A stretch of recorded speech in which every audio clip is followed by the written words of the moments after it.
Assalamualaikum warahmatullahi wabarakatuh. Hi, my name is Sonia, and in here I would like to present about the variety and multilingual nation.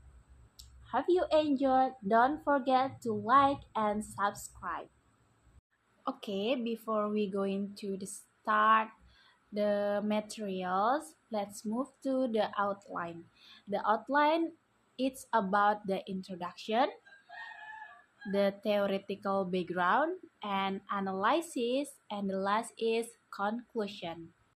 Okay, the first one is introduction.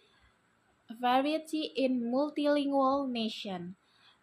Variety in multilingual nation refers to the presence of numerous languages, vernacular, standard language, lingua franca, pidgin, and creoles, consistent with individuals often bilingual or multilingual for different life functions, creating rich linguistic landscape but also change for national unity as seen in nations like Papua New Guinea, most diverse, India and Nigeria, require policies to manage this diversity.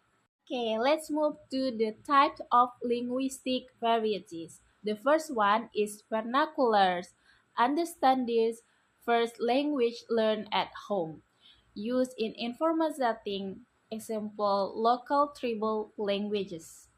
The second one is lingua francas. Francas.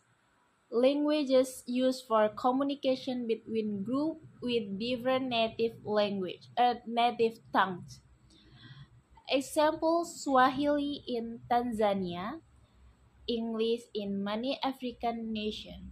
And the third one is Pidgin. Simplified languages that develop for limited communication between groups with no common language. And the third one is about the Creoles, Pidgin that become the first languages of the community, developing more complex structures, example Topisin in Papua New Guinea. Okay, next about the journal. The topic is about language varieties in multilingual countries.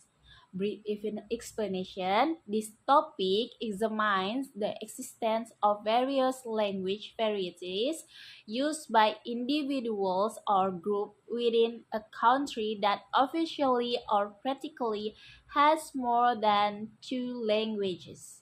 Example, Indonesia, India, Switzerland, South Africa. Why is it important in sociolinguistics? This topic is crucial because it challenges the one country, one language assumption. In sociolinguistics, this phenomenon shows how language is not just a means of communication, but an instrument of power, a symbol of social identity, and a tool for political navigation in heterogeneous society. Okay, the next is theory background. The first one, the Glossia theory by Charles Ferguson, 1959, explains situation where two language variety, high or formal and low or informal, are used side by side with different function. And the second one is Joshua Fishman, 1967, later expanded this theory to encompass broader multilingual situation. The third one is code switching and code missing theory. John Gumpers, 1982, explained the use of two or more languages in a single social interaction to demonstrate solidarity or adapt to the context of the conversation. And the next is communication accommodation theory by Howard Gales, 1971, explained how speakers adapt their language varieties to be a similar convergence or divergence to their interlocutors to achieve specific social goals.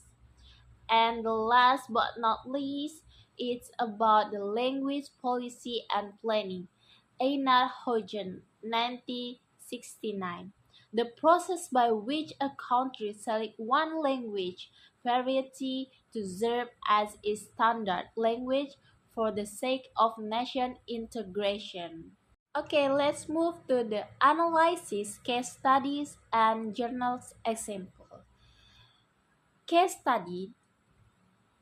The title of the case of study is Dynamic of Multilingualism in Singapore, references language policy and planning in Singapore, Journal and Journal of Multilingual and Multicultural Development, written by Lionel Lee and published in 2010.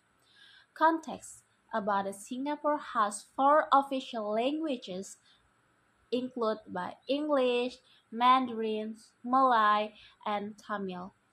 Variety analysis in Singapore, there is a competition between standard English, the high variety promoted by the government for the global economy, and Singlish, the low variety or vernacular, which is mixture of various local language.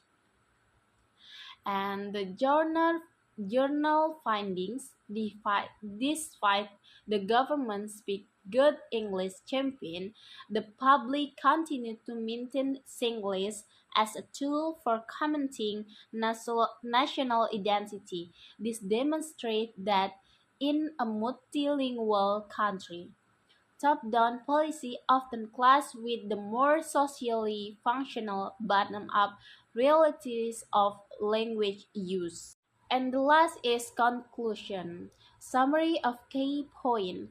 Multilingualism is a complex social reality, not simply the ability to speak multiple languages. Language variety emerges in response to functional needs such as education versus social interaction. Diglossia and code switching theories help us understand the unwritten rules about when where a language is used. And insight and implication.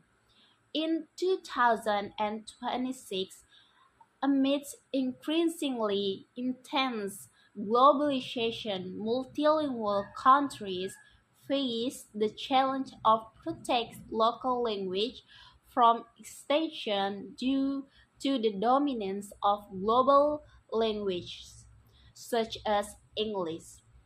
The implication is that effective language planning must not focus solely on a single standard language, but must also provide space for vernacular varieties to maintain cultural heritage and social harmony. Language is identity. Eliminating a language variety means erasing part of the identity of its speaker.